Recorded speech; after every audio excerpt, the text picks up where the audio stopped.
Hello guys, this is Tony from takeactionnow.co.uk, and right now we're going to be going through the mindset course. This is information written and compiled by myself. You can find out more from takeactionnow.co.uk.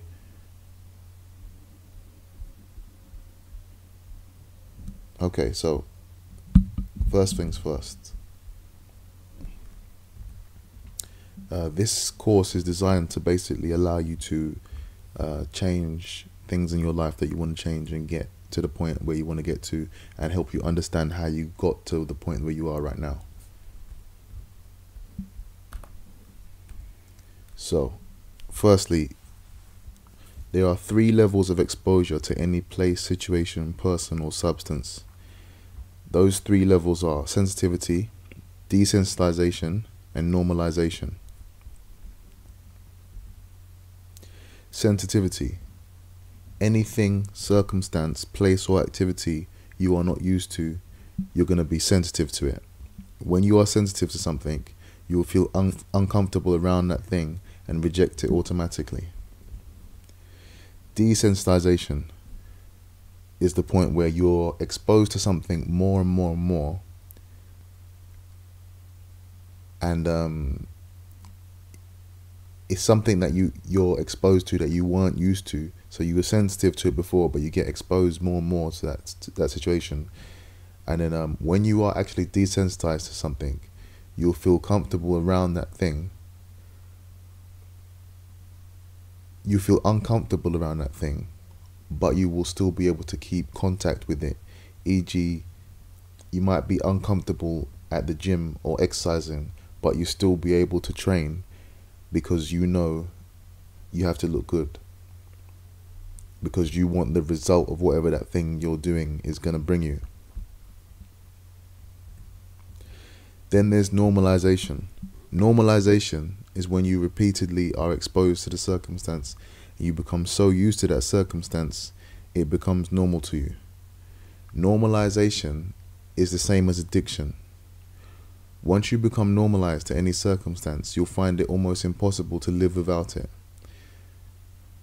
This can happen with good things like exercise, and it can also happen with bad things like emotions like stress, fear. It can also happen with foods. Certain types of food, you've been exposed to them so many times that now you become addicted to it. So let's go back. Write this down so you can remember this. There's 3 levels of exposure to any circumstance, place, situation, or substance: sensitivity, desensitization, and normalization. Very, very important. If you need to, rewind the video and go back, and you can just write down the definitions of these 3 levels. Okay, so what we're looking at right now is the momentum cycle. Now, we're motivated by these words here and these situations. Okay, so like if you see, it's a cycle leading from thoughts to actions to results to beliefs, back to thoughts, then to actions, results, and beliefs. The way this works is, the more powerful the thought that you have is of yourself or what you want to do, the more powerful the action will be that you take. And then the more powerful that the action that you take is, the bigger the result that you'll get, which will then change your beliefs, which will then lead back to you having even bigger thoughts and even bigger ideas, which will then result in you taking even bigger actions and even getting even bigger results. And it also works in the opposite way. The way this works with health and weight loss is that you will think of yourself and your ability to lose weight and your ability to get the body that you want, and you will have thoughts, either I can do that, I believe in this. This is actually working, and I can imagine myself like that. Or you will have very kind of like negative thoughts. Whether you have positive thoughts or negative thoughts, that will determine the size of your actions. So if you have really huge, good, positive thoughts about what you're potentially able to achieve, then you'll really take a lot of action, as in you'll be going down to the gym a lot, you'll be trying to burn as many calories as possible, and just operating with a high level of activity, high level of action, which will produce more results, and then which will make you believe, and then you will believe that more is possible. So now you will set new goals, which will encourage you to take more action. But the way it can also work is that you can also have very kind of weak thoughts, like, I don't think this is going to work, which will lead you to taking very weak actions, and then obviously will lead you to having weak results. And then obviously, as a result of having the weak results, you believe less that you can get what you want, which will lead you to having even weaker thoughts about what you want, and then having weaker actions. Okay, so there's 3 levels of the mind. We have our higher mind, our emotional mind, and our lower mind. I've categorized it like this so that it's easy to understand the particular mode that we're in, and so that a person can quickly identify what their current situation, their thoughts are leading them to. The higher mind is all about you taking action, and it's concerned with doing, because it's focused on a result and the presence of a result. So your higher mind is focused on I want to get this level of weight, I want to get this level of fitness, and then it's asking the question, what do I need to do? Whereas your emotional mind is noticing the absence of the thing that it wants, or the thing that you want. And then your lower mind is to the point where it feels completely disconnected with what you want to achieve, and is remembering times in the past where you felt vulnerable, where you felt fear, where you felt pain. So let's connect this with the next slide, which is the emotional scale, leading all the way from joy at the top to fear. If you notice, the color is the same as on here. So you've got the higher mind emotions are labeled in green, the emotional mind emotions are labeled in blue, and the lower mind emotions are labeled in red. So if you can see here, joy, passion, enthusiasm, positive expectation, optimism, hopefulness, and contentment, they're all green. Green is what the higher, all these emotions here are to do with the higher mind. When you're feeling joy, passion, enthusiasm, positive expectation, optimism, hopefulness, contentment, it's usually because you are in activity and doing something which is moving you towards what you are aiming for. It's moving you towards a goal. That's how you feel those feelings. Emotional mind: boredom, pessimism, frustration, overwhelmment, disappointment, doubt, worry, blame, discouragement. When you feel those types of feelings, it's because you're noticing the absence of what you want. If you notice the absence of what you want,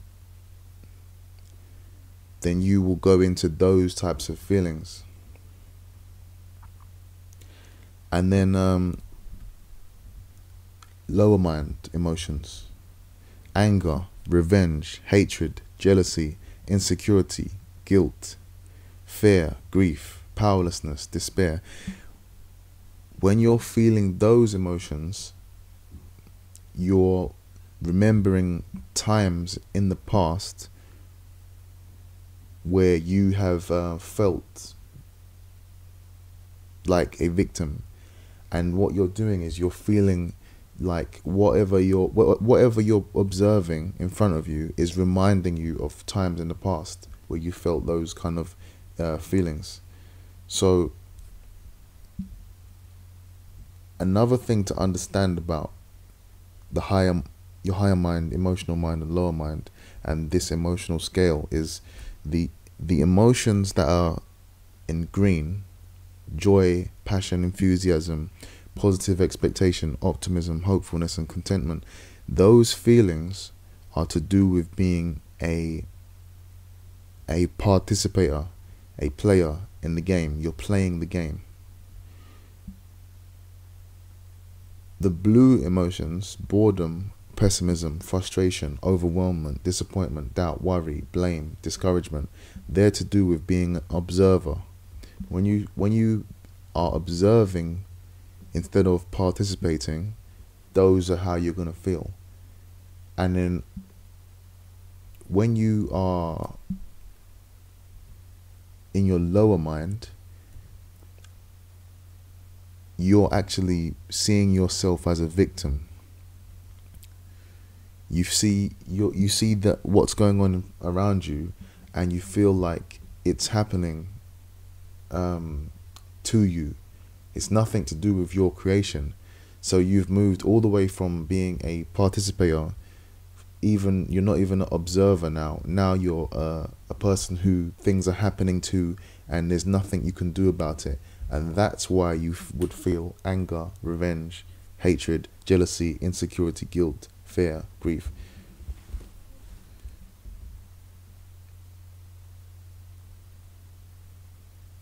Because there's 3 different levels of experiencing reality: from a participator level, from an observer level, and from a victim level. Obviously, you want to be making sure that you're in a participator level, so you are playing the game of life, not just observing the game of life, and not sitting there feeling like a victim of the game of life and what's happening around you. 3 very important questions. What do I need to start doing? What do I need to stop doing? And what do I need to carry on doing? So every day when you wake up, you want to be asking these questions. You want to be aware of all of the things that you need to start doing in order to get your goal. Then you need to also be saying to yourself, all right, what are the things that I need to stop doing to get the goal that I want? And then you need to also work out, what do I need to carry on doing to get my goal? What are some of the things that I've already started that I should just carry on doing instead of forgetting to do?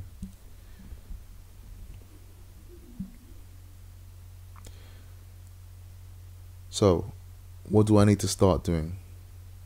What new habits do I need to move to the next level? This question will allow you to become aware of what new habits you need to develop today.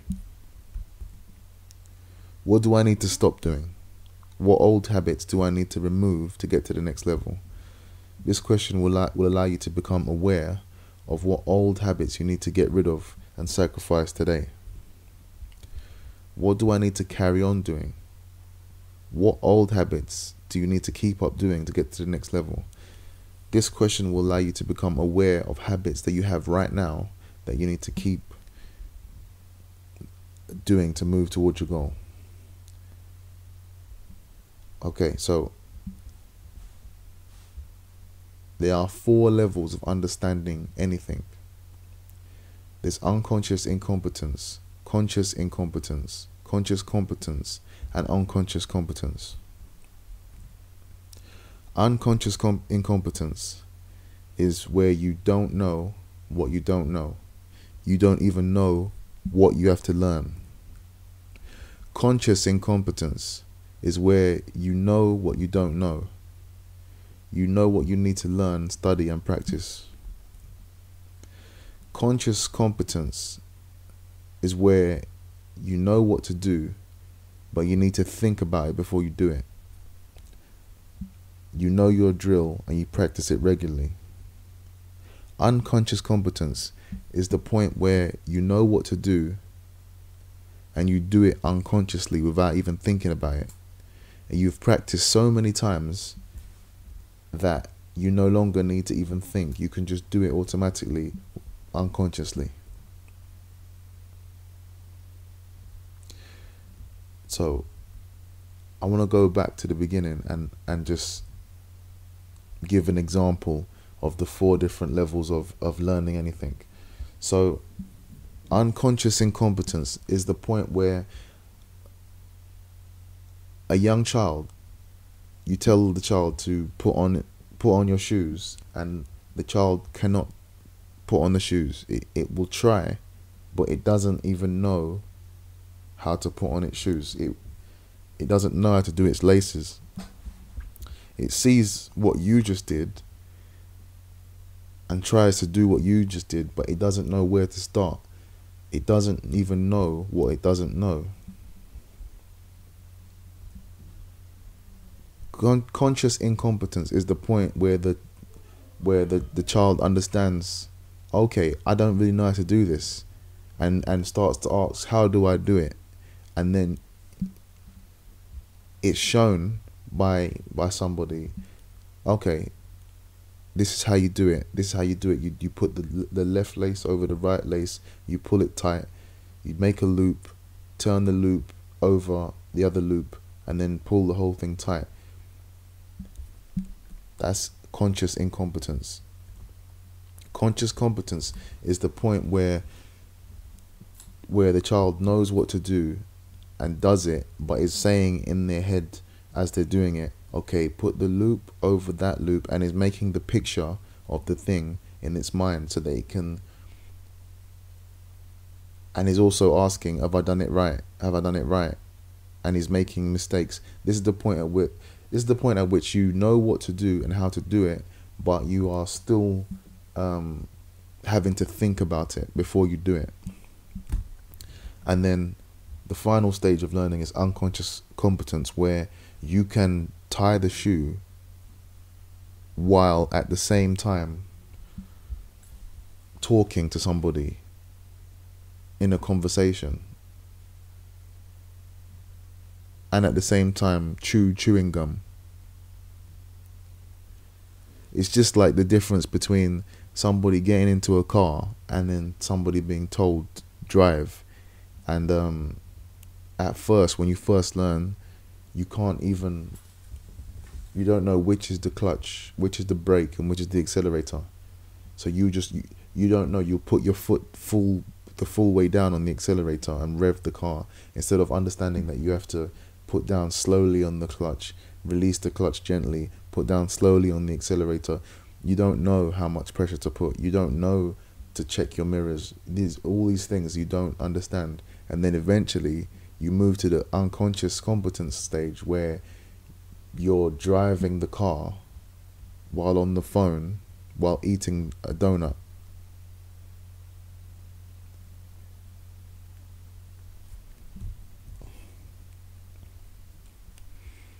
So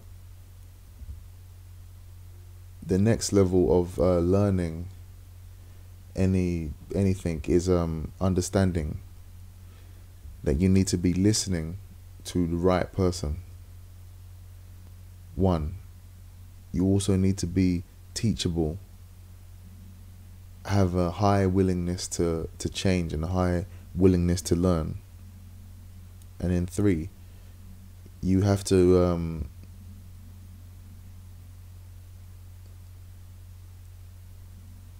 be focused on what you're learning and immersed in what you're learning, and also know the techniques of what you're learning, and you have to also know the reason why you're learning. These 3 steps are called number 1, listen to the right person. Number 2, being highly teachable. Number 3, training balance scale. How much are you immersed in what you're learning, and what is your reason why? What is your reason why you're learning what you're learning, and how much technical knowledge do you actually know? So let's go through this.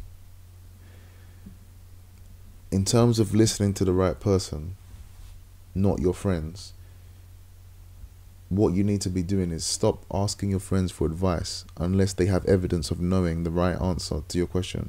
Stop asking friends and family. Stop asking workmates. If you have the recipe and follow the recipe exactly, you can bake a cake like the master chef. So get advice from experts who have results, or people who have done the right research. How teachable are you? How willing to change are you? You need to be willing to stop doing things that are not working for you in your life. You also need to be willing to give up bad habits. You also need to be willing to listen to ideas that seem strange to you. A winner's mentality will sound insane to a loser, or he would already be winning. Be willing to get rid of or move away from unhelpful places, people, and things. Training balance.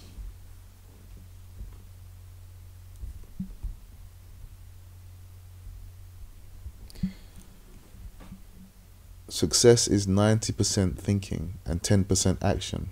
If your thoughts are wrong, you can work 10 times as hard and see no results. What you need to be doing is surrounding yourself with people who believe that your goal is absolutely normal and have already achieved it. You need to be visualizing yourself achieving the goal, and you need to know why it is a must that you achieve your goal. You also need to practice doing the skill as much as you learn the theory.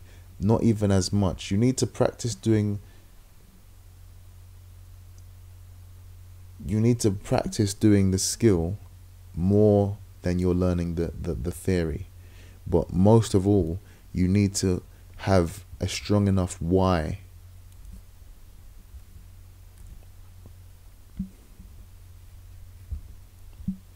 Attention is power.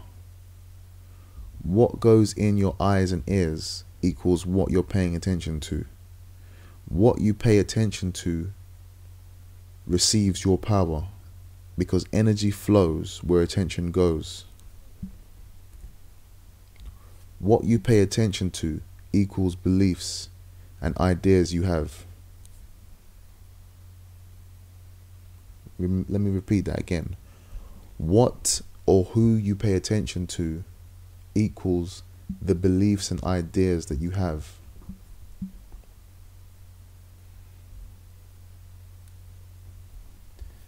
The beliefs and ideas that you have equal your paradigm, your reality. A quick example of what I'm talking about when I say this is, if you are from New York, you speak like a person who's from New York. You can be speaking English, but you speak a different dialect of English than a person who's from Manchester. Why is that? Why is it that somebody can be speaking the same language, but in a different geographical place, they have a different dialect? The reason why is because all of the people in that area speak it a different way, a slightly different way.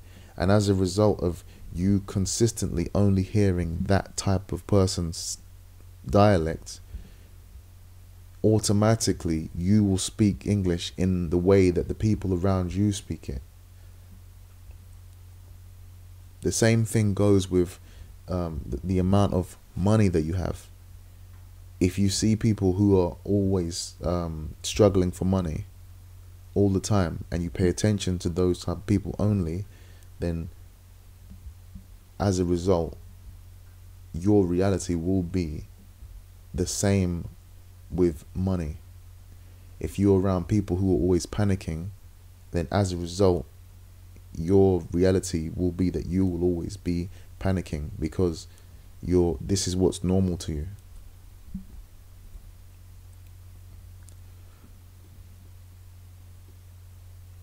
Who you give attention to is who has authority, and that authority gives them the power to install mental programs into your mind. Here are some mental programs that you might be familiar with. I can't do that. It's not for people like me. I don't deserve that.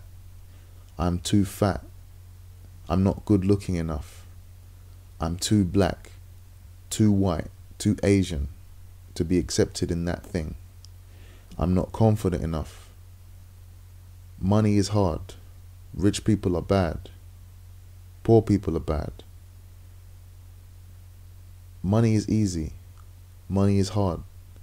Rich people are good and help a lot of people. Rich people are bad and dishonest. These are all mental programs. Who are these mental programs actually installed by? Let's go back to the slide before this and talk about attention. Who we paid attention to as we grew up is who gave us these mental programs. Just like our parents told us, this is a rabbit, this is a dog, this is a cat, this is a car. This is how we learned. We paid attention, and as a result of paying attention, we had ideas, beliefs, and concepts downloaded and installed into us as mental programs. So, who gives us these mental programs, and who are we paying attention to? We're paying attention to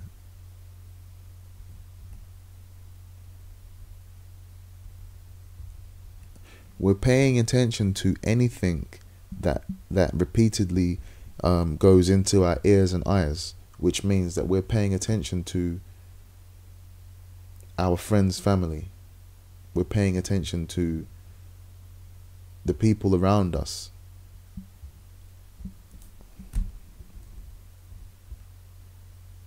So let's talk about why. Why do we pay attention to these things?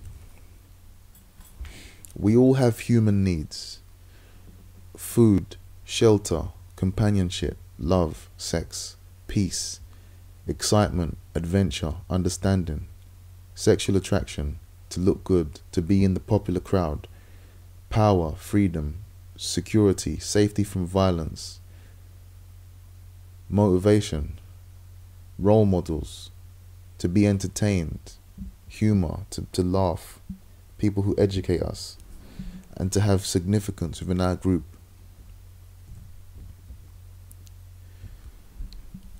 Having the ability to provide these human needs makes you alpha or a tribe leader. Alpha males and females have access to everything they want because they are the only people in the group who can provide others with their human needs. If you're an alpha or tribe leader, people will say yes to you. People are used to agreeing with tribe leaders and alpha males and females. People are used to saying no to beta males and beta females.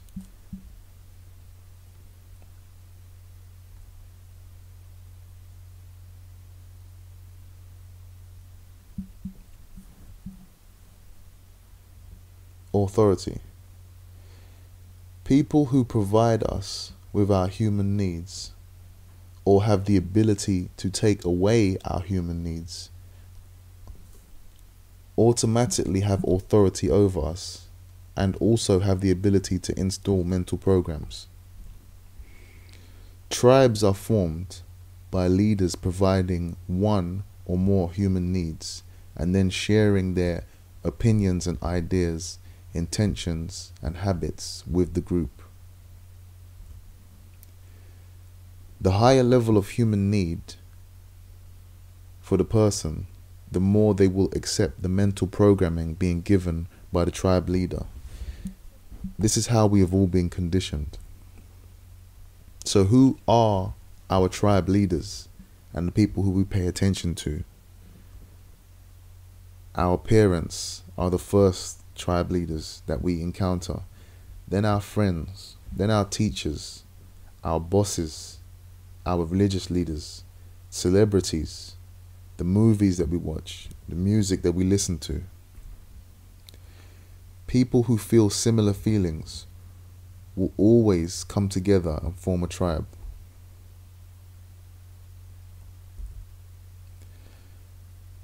The tribe will always have a leader, and that leader will always be the one of the group who supplies the most important human needs of that group.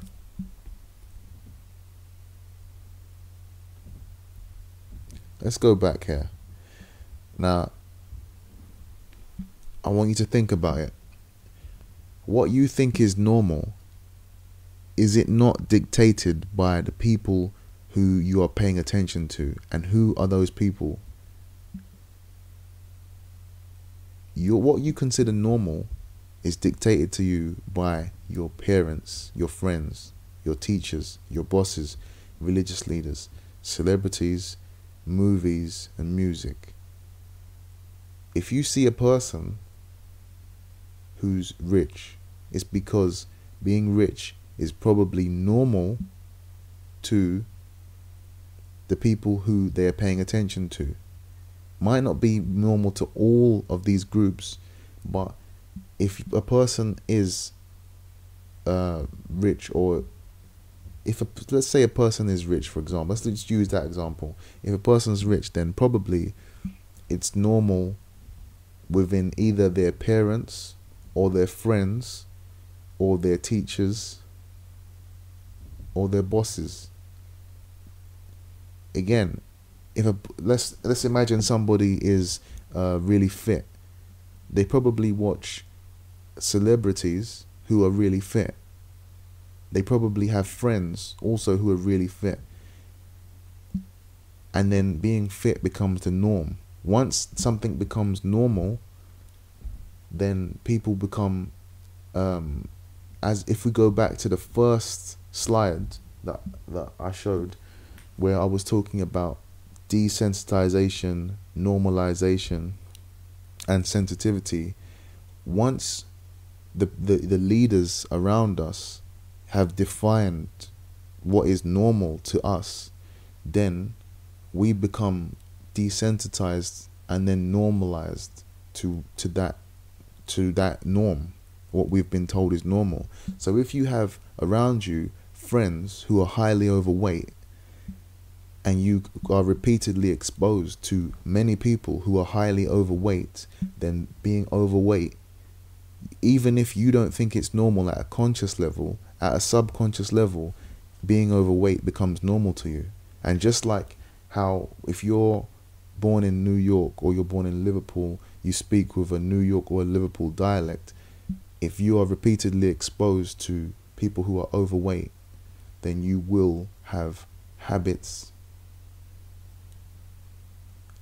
ideas, behaviors which will lead to you being overweight, which have been taught to you by your tribe leaders, i.e. your parents, friends, teachers, bosses, religious leaders, celebrities that you watch, movies that you watch, music that you listen to.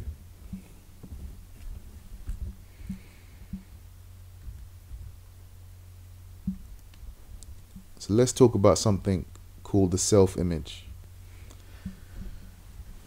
Your self-image controls and dictates your impulses. So who you think that you are on the inside of your head, when you think about yourself, dictates your impulses.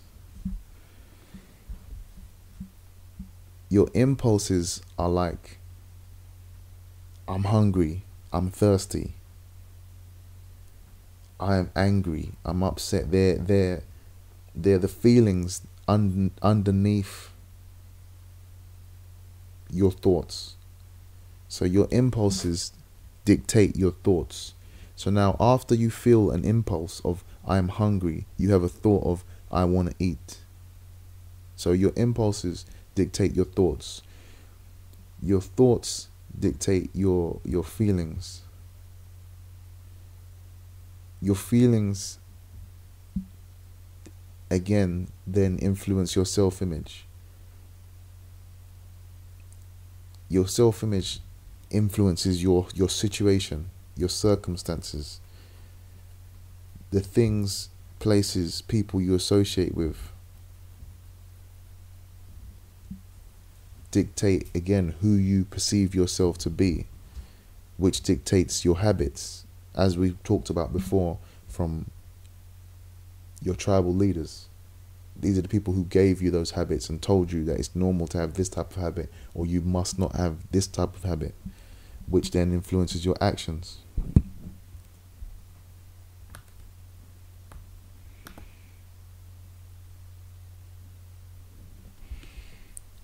Okay, let's talk about a concept called duality. Everything, situation, place has its equal, similar, or opposite. Example of this would be everything, physical thing, has a top and a bottom, and the top is like opposite to the bottom. Or something can either be very large and another thing is the opposite of that, is small. Something can be male and then something can be female. Something can be black, something can be white. Things are traveling upwards or they're traveling downwards. Rich, poor, fat, thin, wide, narrow, many, few. So we understand everything is opposite or the same as something else. If you're fat or overweight, you're doing the opposite of what the thin person is doing.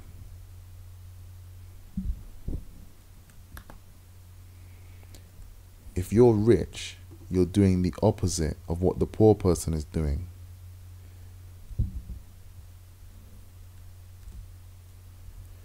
Now, let's think about what I've just said. Let's think about this carefully.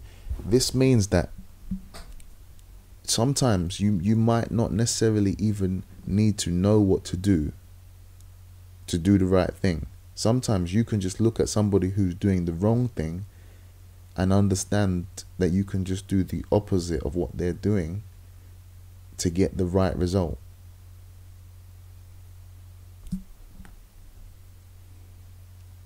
Let's think about this. If you're fat, you're doing the opposite of what the thin person's doing. If you're fat, you're consuming a high level of calories and burning very little calories, which means that you're producing the physical result of being fat. Okay? So what's the opposite of that? The opposite of that would be you're consuming a very small amount of calories and burning a huge number of calories, which would produce the opposite effect of fat, which would produce a very slim, thin person. Again, let's look at it from this perspective. If you're rich, you're doing the opposite of what the poor person's doing. So let's say the poor person earns money, takes it, and spends it.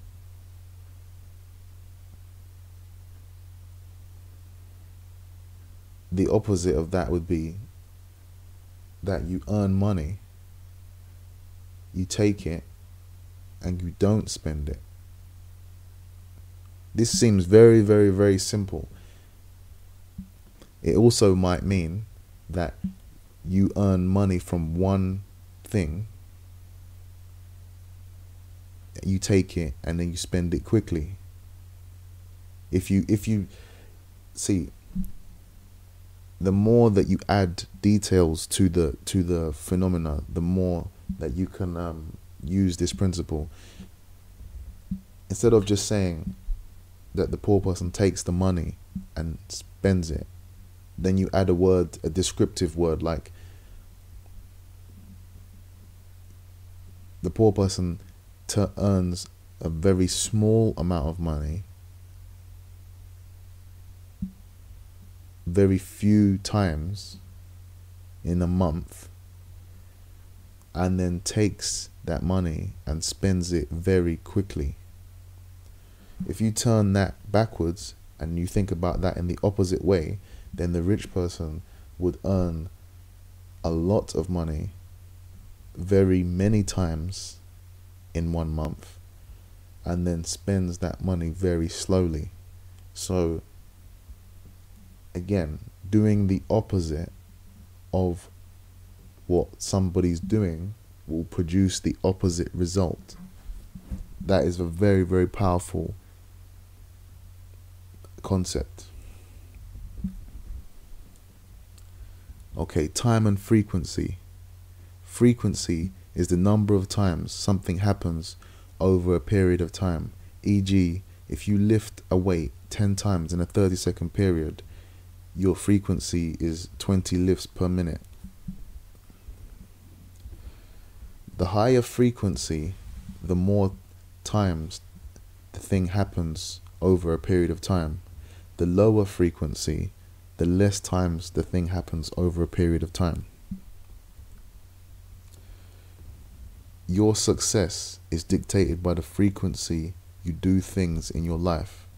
If in a period of 24 hours you bank £25 2 times, you earn £50, and you are in a reality of £50 a day and have access to buy things within this vibration.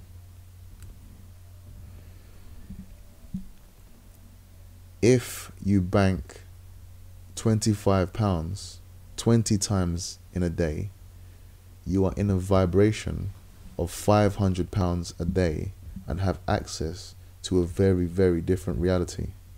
Imagine the difference between having £500 a day coming in and having £50 a day.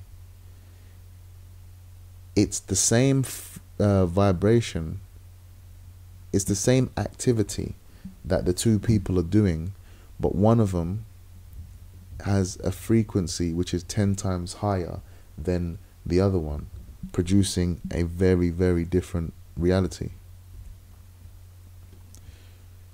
We must be mindful of what habits that we have and what the effects of those habits are over time. E.g.,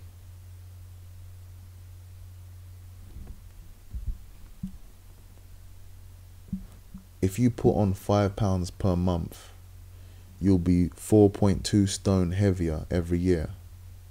That's 12 stone heavier in 3 years. So how does this connect with frequency of what we've just spoke about? We just spoke about frequency, which is how many times something happens within a certain time period. So we got to understand that every habit that we have has a frequency of how many times we do that habit. And then we also need to think about the effects of that habit when you not just look at the frequency, but it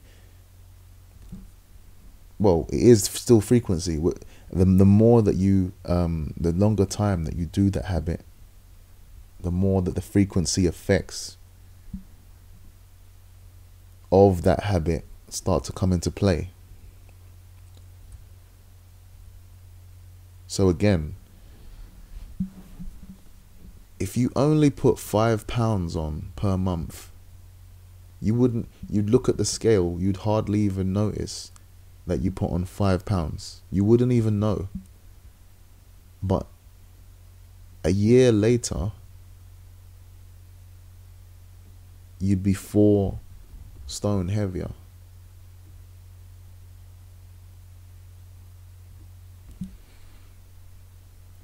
And in 3 years, that's 12 stone.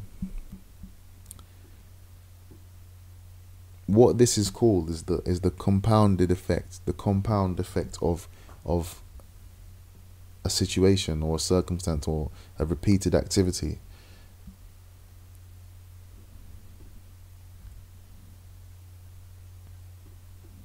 Something very important to think about. So, Jim Rohn said, it's not about the weather, it's about the set of the sail.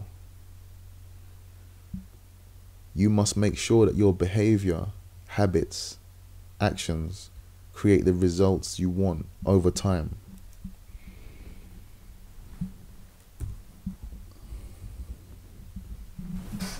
So, all your habits and behaviors create one of these conditions in your physical circumstance. They either create too much of something, just enough of something, or not enough of something.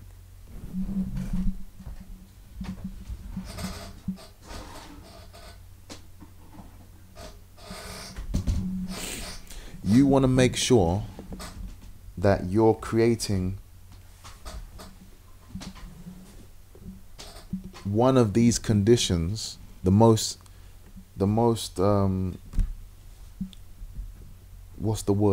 adequate one of these conditions in whatever physical circumstance that you're trying to achieve. So for example, with body fat, you want a situation where you have just enough, or even you might want to create a situation where you have not enough.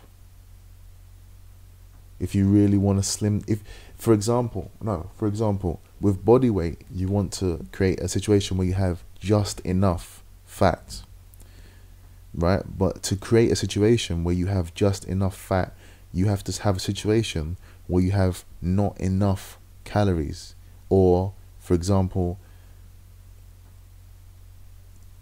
a deficit. So underneath too much, they have the box that says surplus. Underneath just enough, we have a box that says break even. Underneath not enough, we have deficit.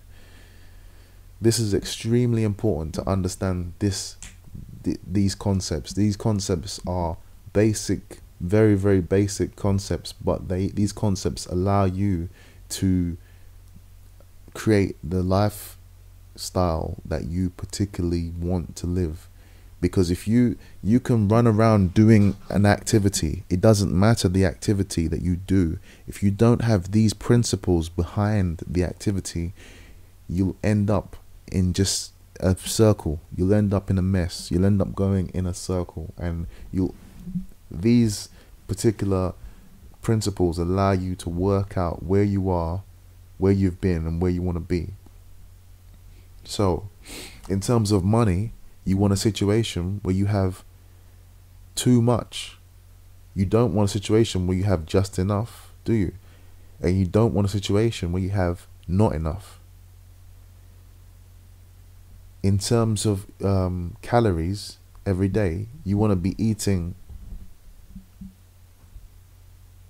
not enough, which then means that your body has to use your body fat. That's what happens when your calorie consumption is not enough. Then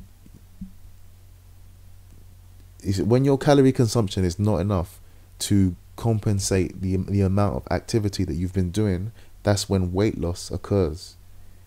That's the result. The result of having not enough calories, or being in a deficit of calories, is that you're going to start to lose weight.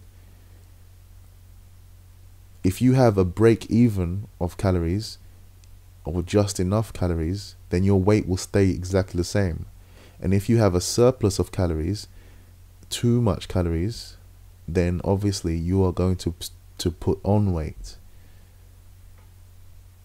If you make just enough sales, then you're going to have just enough money.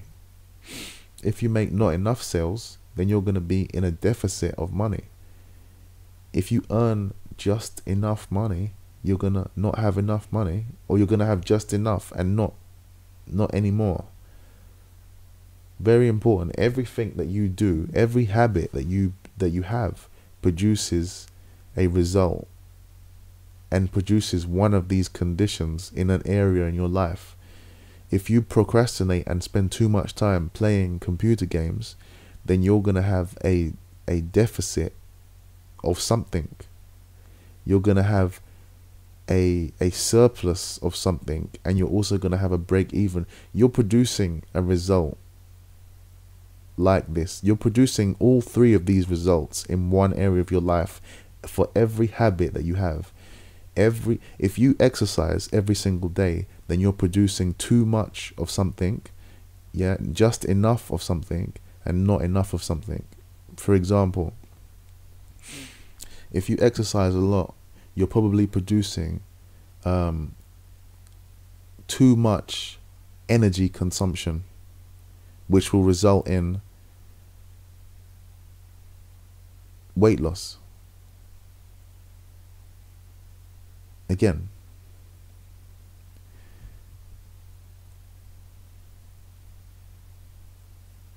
you're probably producing a result where you have not enough calorie intake, which is going to produce weight loss.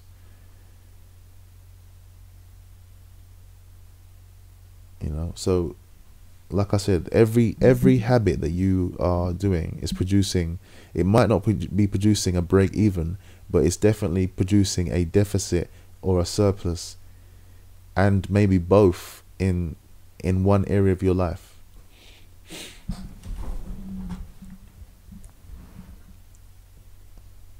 To demonstrate this principle further, let's ask the question: who is richer, the millionaire lawyer or the young secretary girl? So the young secretary girl,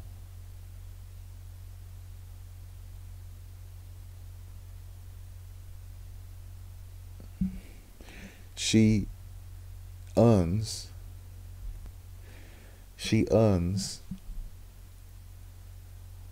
£60,000 a year, and she saves up 40,000 a year of that money. Every year she saves up 40,000 and she uses 20,000. And every year she's working on ways of even reducing her costs even further. So by 5 years into this, she only spends 15,000 and she's keeping 45,000 a year. After 10 years of this activity, she has £400,000 saved, giving her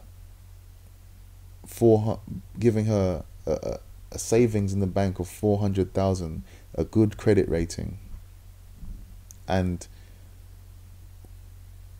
way more money than she needs. Within 20 years, she's saved up very close to £1 million, and she's almost ready to retire because her necessities only cost her 15,000 a year. She has £1 million saved in the bank, and now she she can live off that money for a very long time, but she continues working, but she's ready for retirement if she needs to. Now let's look at what the £1 million a year lawyer does. The £1 million a year lawyer who she works for earns £1 million a year. He earns 100,000 a month, and every month spends all of the money that he has. And eventually, because he's got so much money coming in, he actually gets offered credit from credit card companies, loan companies, from his overdraft from his bank account. He has stockbrokers that also give him credit because he earns so much every year. Eventually, what happens is he uses 150,000 a month in terms of credit card spending. So by year one, he's earned £1 million, but he has spent 1,600,000. But to him, it's not a big deal, because at the end of the day, he's he feels like, I earn so much that I can pay off that money. So he just kind of sticks to the minimum repayments. But then another credit card comes, because he's got so much money coming in. He thinks, you know what, I still need to buy things. I can't just pay off my debt. So what he does is he continues to rack up debts, and then within 10 years he builds up a debt of 3 million. So he's only earning 1 million and has built up a debt of £3 million. So who is richer? Let's look at it now. Who's richer, the millionaire lawyer or the secretary girl that works for him? Within 20 years,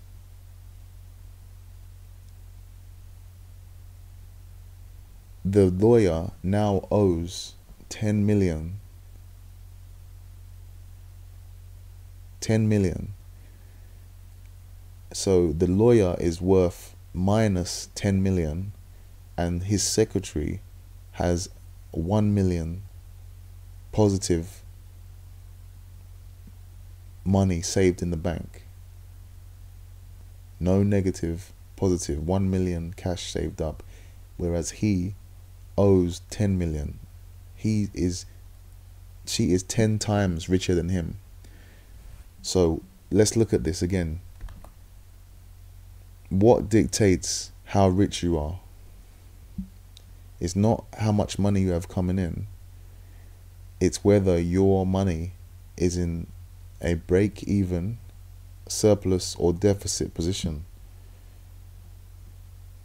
The secretary from day one was saving 40,000 of her £60,000 income. So from day one, she put herself into a surplus position in terms of money. Whereas the £1 million a year lawyer, because he's earning so much, he has a false sense of confidence, which allows him to feel like, you know what, I can spend even more than I earn. I can get all kinds of credit, and I earn so much money that all my friends are also wealthy, and I have to keep up with them. So you know what, he spends more. Instead of him saving, he thinks he doesn't have to save because he earns so much. Guess what happens? Over time,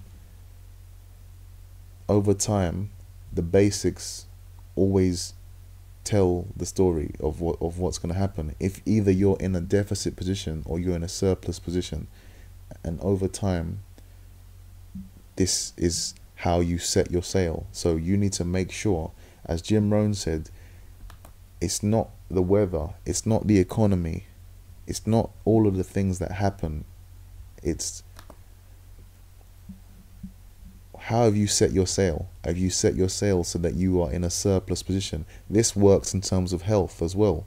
If you have a person, 3 people or 2 people who are, one of them is eating just a few less calories than they need every day and working out a whole lot more calories than they're eating, over time, one of them is going to turn into a super fit, healthy person who, when they come back 10 years later and they both see each other's figures, if the other one is eating just a little bit more calories than they work out, automatically they're going to put on weight. Now within 10 years, if they both see each other, one of them's going to be grossly overweight and then one of them is going to be super fit, and they're going to not understand how this has happened. But it's that the set of the sail determines the position of the boat and where the boat can sail to. Let's look at it like this. There's 3 guys, all 25 stone. Guy number 1 loses 5 pounds a month. Guy number 2 stays the same weight. Guy number 3 puts on 3 pounds a month. 3 years later, guy number 1 is 13 stone. He was 25 stone. Now he's 13 stone. He's looking sexy. He's 12 stone lighter. Guy number 2, he's still 25 stone still. Guy number 3, he's now 7 stone heavier and he's morbidly obese. He can't even get out of bed. Let's go back. Remember, all of these guys were 25 stone. Guy number 1 only loses 5 pounds a month. Guy number 2 stays the same weight. Guy number 3 puts on only 3 pounds a month. In 3 years, guy number 1 is 12 stone lighter. Guy number 2 is still 25 stone. And guy number 3 is 32 stone. 7 stone heavier and morbidly obese.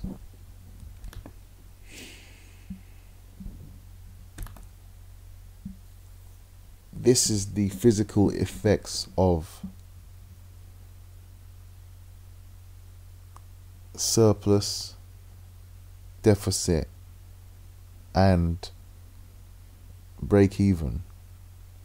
Guy number 2 is break even. He's just doing exactly what he's always done. Guy number 1, he put himself into a deficit of eating, so he started to lose weight immediately. Guy number 3, he put himself into a surplus of eating. Now he's 7 stone heavier. And it's amazing. If these 3 people met up, the difference that time and frequency have when you add them into your habits, your daily habits,